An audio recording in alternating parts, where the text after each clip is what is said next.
Baiklah, di sini saya akan menjelaskan apa itu pengertian membaca. Membaca adalah suatu proses yang dilakukan oleh pembaca yang bertujuan untuk memperoleh suatu informasi, bahan bacaan, serta memahami pola-pola bahasa yang ditulis dengan lisan. Yang kedua, jenis-jenis membaca terbagi tiga. Yang pertama, membaca nyaring, membaca suara, dan membaca lisan. Adalah kegiatan membela yang dilakukan oleh seorang dengan cara bersuara. Hal ini dimaksud untuk mengetahui cara membaca yang benar, baik itu pada pengucapan, kata, kalimat, dan untuk mengetahui penekanan di sesuatu dengan yang membicarakan yang hidup. B. Membaca dalam hati. Pada membaca dalam hati, gaya pengeluaran ingat atau visual memory. Dalam hal ini yang aktif adalah mata, pandangan, penglihatan, dan ingatan. Dan ingatan yang berpengaruh dengan otak kita. Garis besar membaca terbagi dalam tiga.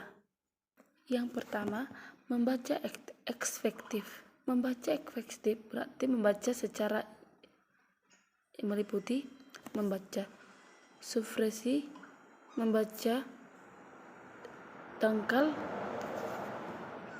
dan membaca sedang.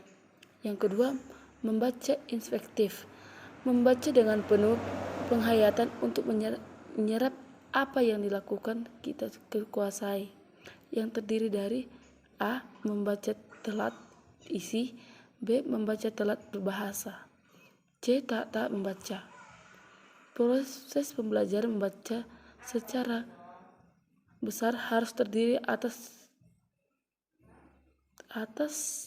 tiga tahap, yaitu yang pertama, tahap atau kegiatan pembaca. Tahap atau kegiatan pembaca adalah kegiatan pengajaran yang diaktifkan sebelum siswa melakukan kegiatan membaca. Yang kedua, kegiatan membaca.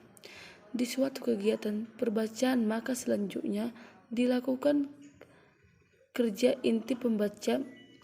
Tahap ini dengan dilambatkan telapak membaca.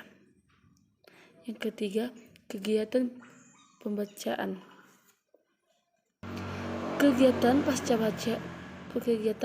baca merupakan tahap-tahap pembelajaran mencaca yang bertujuan untuk menguji kemampuan membaca suatu pementap kemampuan membaca para siswa. D. Metode membaca. Adalah beberapa metode dalam pembelajaran membaca.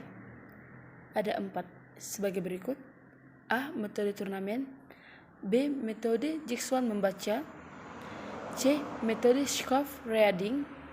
D. Metode kooperatif, integratif, reading and compositive atau CIRC. Yang E. Strategi membaca.